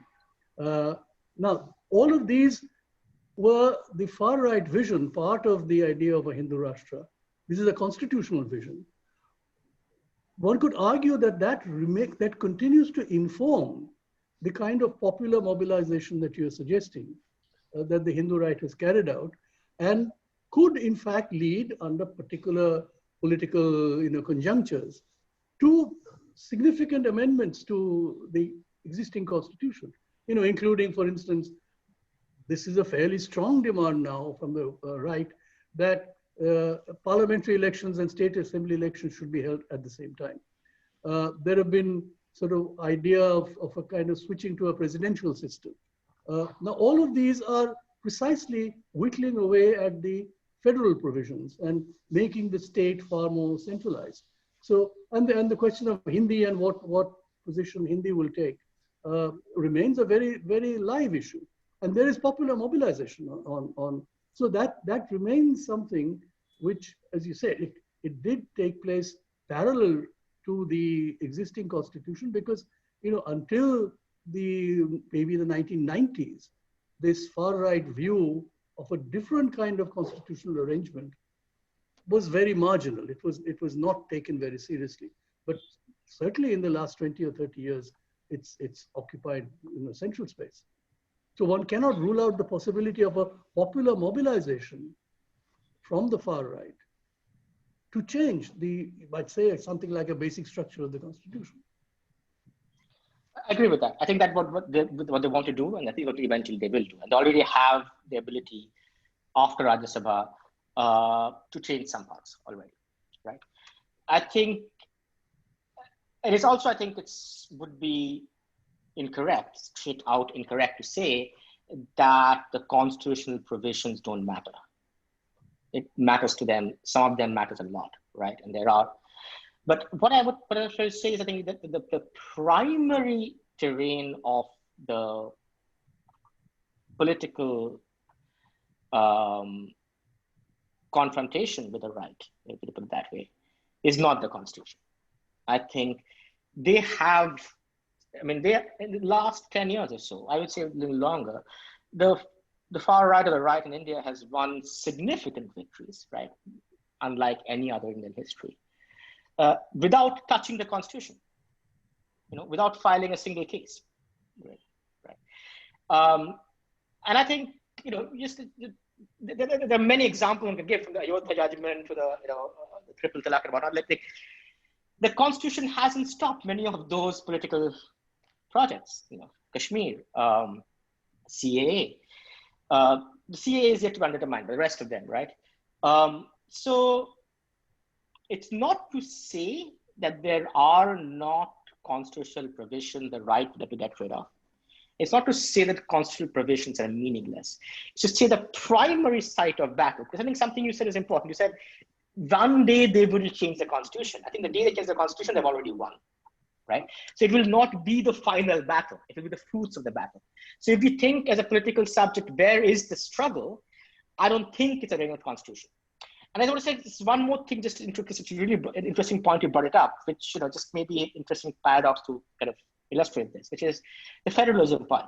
I think I agree with you entirely, and this I know, which you have been writing about for the last few years, that the most sort of promising political space right now against the nationalist right in India is the federal provisions, right? Sort of kind of trying to challenge their version of this unity or this national unity of India, right?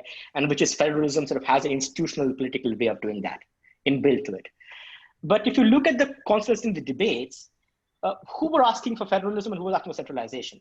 The progressives, right? Ambedkar, Nehru, were the ones asking for centralization.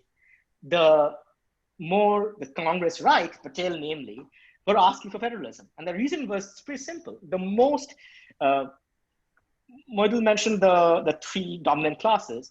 The landowning classes, the most regressive of the three, where were they most powerful? At the local level. So the question of land reform comes, federalism is a demand of the local landowning classes. And that's why property or landed property is put in the local, the federal schedule rather than the central schedule, right? And and this has had an enormous impact in Indian history in that choice of putting property into as a state rather than a central matter. So the inflection of these terms of the institutional designs changes the political context, right? That has the context in the left was relatively more powerful, right? The Hindu right, whose constitutional visions you talk about, were a marginal political forces at that time, right? The two second biggest political formations of the Congress, the Socialist Party, and the Communist Party. While now, what has changed is not the constitutional institutional design. What has changed is the political ground underneath. I think that's where the focus needs to be. I think partly because, and partly it could change so much because the Constitution did not institute, I would argue, a substantive political vision. It instituted institutional design, administrative design, right? If that makes sense. And federalism helps us show that shift can happen. And so that's kind of the point I try to make. But again, I don't want to sort of, overdo this point. Again, I don't think I want to make clear. I'm not saying that the Constitution is a meaningless, irrelevant thing. It is extremely relevant, and the constitutional changes the government might propose should be resisted, should be debated, right? But I think their victory is not in the realm of some constitutional institutional design. Their victory is somewhere else. Thank you, Sandipto. Unless Parthoda wants to come back on that, which doesn't. Is there anybody else who has a question? This has been a very interesting debate. I've been expecting Manushta to raise a hand, but He has been listening, but he... Anush is falling asleep, it seems. No. He's been listening intently, but... There was a namesake like Rosinka Chaudhary was initially named Manas Rai. So there was two Rosinka Chaudharys and that's then happening quite often. renamed. So one day I gave a webinar with the name Rosinka Chaudhary there, and I just didn't move it. Yeah, that was the best webinar I ever gave. Anushka, would you like to come in on anything? Or Well, I had a question, but now the discussion has gone so far ahead. I wanted to just ask Sandipto. I mean, first, congratulate him for such a lucid lecture. But Thank you. about this central theme of the alienation of people's sovereign from Indian constitution, the theme you began with. And you sort of generalized by saying this, seems to be the fate of most post-colonial countries, Yeah. To a large extent. But I will say that isn't it the same kind of complaint of the radical left, even in the metropolis, even in metropolitan constitution. Take France, the French constitution, which we would think would be the most radical constitution given the historical process through which it was born. I'm reminded of Emmanuel Sayers, Abbe Sayers, and the sort of things he was saying, but exactly the same as you were saying today, your grievances about the Indian constitution. And he went to the extent of saying that representation is the biggest threat to democracy, if you remember. And France, which had this whole constitution and this revolution, few decades down the line, was a country which standardized French language, and was very meticulous and was very centralized about it, so much so that you hardly hear of any other French dialect than what has been spoken in Paris, okay? It's almost like thinking that Britain, every Britisher would be talking in BBC dialect, So, and here is Mark Lillis' point, someone I'm sure you are familiar with. He's saying that in the name of, strengthening republicanism, in France, what they went on doing is alienating the kind of popular voice from the political elite more and more and more. And they were so confident about it that when French post-structuralism came up and asking these radical questions, they weren't bothered. It's a kind of intellectual detour they didn't mind. So how do you see this? Is this a general alienation, or is this an alienation particular to India and certain post-colonial states? Thank you. Thank you. That's a great question. So I'll try to answer both your parts on a general point, answer on the question of France particularly. So you're right about that. I think this question that the people with a capital P, the sort of notional sovereign people, and the actual people in their everyday existence, right? That there is an unbridgeable gap, which is impossible to bridge just because the people, there is some way. And that gap has been a subject of critique, of discussion in constitutional theory from the very beginning, right? What I meant is more specific to India, and I would argue with some post-colonial context that I would say this is the case, for example, in Egypt, in Iraq, Indonesia, is that not only that there is a gap between this, and then the debate becomes, okay, how do we bridge the gap? How do the people speak? Is it a referendum like in America? Is it, delegates like in Mexico or France?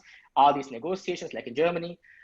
In the case of the post-colonial India specifically, right, this is not even a debate. This is what I want to, this is the distinction. So there's an alienation always, right? But here, even notionally, the people are not. So the people, in other words, do not become a subject to be represented in whatever tenuous ways you can think, CS onwards, but rather an object to be addressed, right? And that's why it's the they. It's never, the we is always suspect we, but there's not even an attempt at a we here, is what I'm trying to say, right? I think that's the distinction I would make from what you say, the general constitutional question. And the French one, I would say, and I think this, to what extent, how much revolution, what extent the people come, how close they come or not come matters. I mean, I think you're talking about the French constitution today, which is the constitution of the Fifth Republic. It came under negotiated under Gaullism, which is quite a profoundly conservative moment in French history, right? After, at the time when the Algerian Revolution is going on. That's the point of, it's a restructuring of post-imperial France under de Gaulle. So it's quite conservative. But if you look at the 1791 constitution, the Jacobin constitution, it was extraordinarily radical.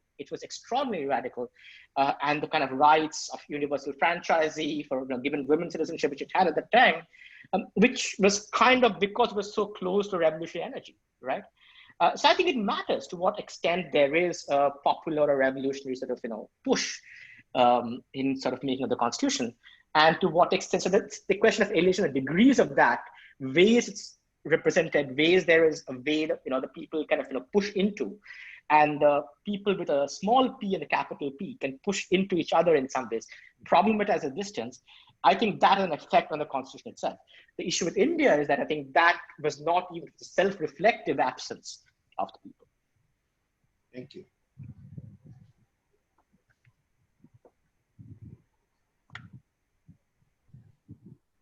Okay, so Sandipto, we have kept you for a very long time with a very, very sort of involved discussion, which is only what we would have hoped for, because at the center, if nothing else, you get sort of a really good discussion. And over the years, all these years that I've attended seminars physically, of course, at the center, I have seen sort of, these discussions just continue in this involved way. Baire shondhe ho jache, it's getting dark outside, but the discussion doesn't stop. There's no, especially I might say when Parthoda chairs, he just doesn't stop anybody. So everybody is allowed to speak, and the argument must go on until it's I won't say resolved, until everybody's exhausted. It's not always resolved. Unless there are any other questions, and I don't see, in fact, I've got a message from Obhijit Babu saying meeting will be, will end at 9:15, etc., etc. Okay, so I need to perhaps end the meeting now. Thank you very much. Thank you for giving us your time, speaking to us, and for answering all the questions that everybody had so patiently and so well. So thank you, Sandipto, and hopefully you'll come back and speak to us again I would love that. I would love that. Yeah. In person. You really must. But thank you for this. Thank you for for those who came, and this is a really as you said, very, very a good discussion. I hope I tried answering to the best of my ability, but they were hard questions. I don't think I could fully answer them, but it was really great to have talk about that. It's a thank you of so much for organizing this. And sorry, it's a good discussion. Come and give a course at the center, okay? Yeah. That would be if I can someday, I would love nothing more. I would love nothing more. Yeah, please. I mean, it's a kind of a good discussion, and you're very kind enough to join us very early in the morning. I guess it's more civilized time. Relatively early, but now it's fine. Civilized time in the evening in Calcutta or in UK. Breakfast. We've kept you from breakfast, Sandipto. So go and have a cup of coffee. And thank you again. Thank you very much. I'll end the meeting. Thank you so much. Thank you so much. It'll end itself. Yeah. Okay. Thank you. Okay. Good to see you.